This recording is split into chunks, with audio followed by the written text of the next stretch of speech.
Perhaps the most recognizable character in the Star Wars expanded universe was Grand Admiral Thrawn, the Empire's most brilliant tactician. Known for his brilliance, his love of art, and how utterly awesome he was, Thrawn has long been a fan favorite, and so even when Disney made his character Legends with the rest of the old EU, they were sure to bring him back into canon.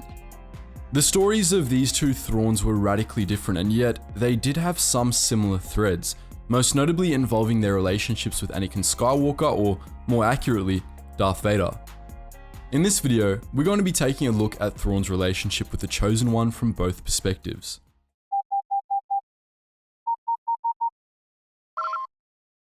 Attention, Sergeant on deck!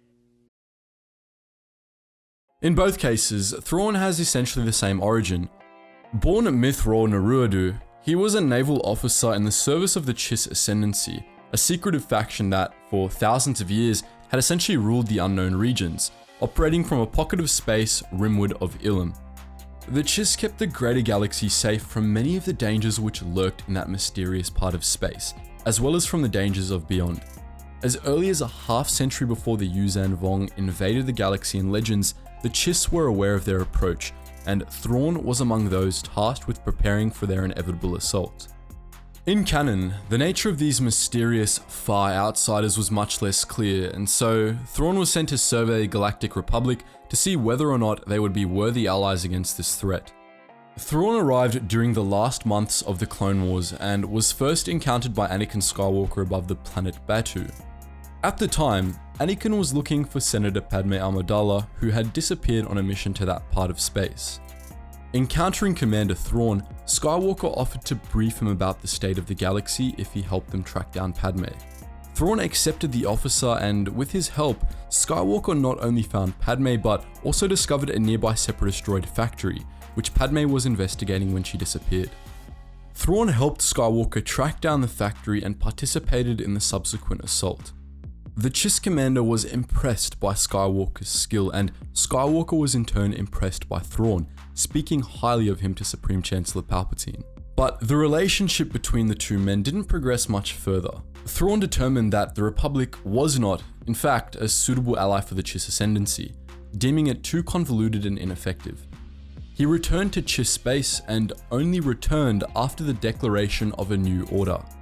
It was many years later that Thrawn met Anakin once more, this time as the Sith Lord Darth Vader. But by that point, Thrawn had entered Imperial service and become one of Palpatine's Grand Admirals, among the best of the Imperial Navy. Thrawn encountered Vader a few times in passing over the course of his service, and by the time Emperor Palpatine decided to send him and Vader to Batuu to investigate a disturbance in the Force, he had figured out that Vader and Skywalker were one and the same. He found amusement in that the two of them were being sent back to the same planet where they had met, though the same couldn't really be said for Vader. On Batuu, Thrawn and Vader discovered evidence that a species called the Grisk had infiltrated the Chiss Ascendancy, kidnapping Chiss Force sensitives to use as navigators. The two defeated the Grisk on Batuu, but in doing so, they discovered they had made greater inroads into Chiss culture than Thrawn had previously thought. Vader was quick to note the irony of the situation. Only a few years after Thrawn had passed up the Republic as weak due to its ongoing civil war, the Chiss Ascendancy now stood on the brink of its own civil war. Thrawn acknowledged this, planning to return to the Ascendancy, though he promised Vader he would not take Imperial assets with him. That's really the extent of Thrawn's relationship with Skywalker in canon. They were two men who respected and admired each other, even though they only really worked together in passing. The same could be said of Thrawn's relationship with Skywalker, or rather Vader, in Legends, but with a bit of a twist. You see, the biggest difference between canon Thrawn and Legends Thrawn is when they operated. In canon, Thrawn worked with the Empire primarily during the Dark Times, the period between the declaration of a new order and the Battle of Yavin. But in Legends, Thrawn's most notorious campaigns happened after the Battle of Endor, which is to say after the deaths of both the Emperor and Darth Vader. Vader's legacy cast a shadow over those campaigns, and it ultimately led to Thrawn's downfall. In Legends, Thrawn became acquainted with Palpatine, or rather Darth Sidious, long before he met Anakin Skywalker. As in canon, Thrawn was once a commander in the Chiss Ascendancy's naval forces, and he was a strong advocate for preemptive strikes against external threats, much to the ire of his superiors. In 27 BBY, Thrawn conspired with Sidious to destroy the Outbound Flight, a ship under the command of 18 of the Jedi Order's finest, which were planning to break through the hyperspace barrier surrounding the galaxy. During this first meeting, he and Sidious discussed the approaching threat of the Yuuzhan Vong and Sidious's plans to transform the Republic into an empire. Seeking to be of service to this new empire, Thrawn deliberately orchestrated his own fall from grace and exile. He came to the Empire just a week after the declaration of a new order, where Palpatine allowed him to become an officer in the Imperial Navy. Despite joining Imperial service early on, Thrawn didn't formally meet Vader until a few months after the Battle of Yavin, by which point he had become a senior commander. During that period, Thrawn was going around making alliances with various alien civilizations out in the Rim, with some efforts being more successful than others. One attempt failed, and Thrawn ended up at war with the civilization he was trying to win over. Darth Vader gave him some much needed assistance in putting down his new enemies, and in return, Thrawn helped Vader track down the Rebel Alliance's new headquarters. In 3 ABY, Thrawn once again helped Vader with a mission of his, this time a more personal one. In the months following the Battle of Hoth, the leader of the Black Sun, Prince Xizor, had begun to jockey with Vader for the Emperor's favor, seeking to ruin the Sith Lord over what Vader had done to his homeworld, Follin. Vader, in turn, saw Xizor as dangerous, and when Palpatine didn't take his assessment of the threat posed by the Black Sun seriously, Vader turned to Thrawn for help instead. Thrawn saw eye to eye with Vader on the issue, and together they orchestrated Xizor's downfall, a conspiracy that ultimately killed the Follin Prince. During the Rebellion era, Thrawn quickly rose up the chain of command, and Palpatine eventually promoted him to the rank of Grand Admiral. But Thrawn's rise to power was hampered by his non-human status, which earned him the ire of many of his contemporaries. Thrawn was ostracized from the politics of the Imperial Court and sent on an indefinite cartography mission to the unknown regions, which Thrawn's rivals believed would serve as an effective exile.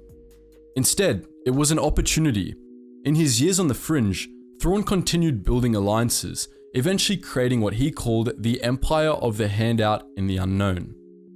Thrawn was out in the unknown regions during the Battle of Endor, in which both the Emperor and Darth Vader were killed. In the period following the battle, the Empire quickly fractured, with military officers and Moffs becoming warlords of petty empires scattered across the galaxy. The Imperial warlords fought each other as much as they fought the nascent New Republic, and so Thrawn bided his time, continuing to build up the Empire of the Hand.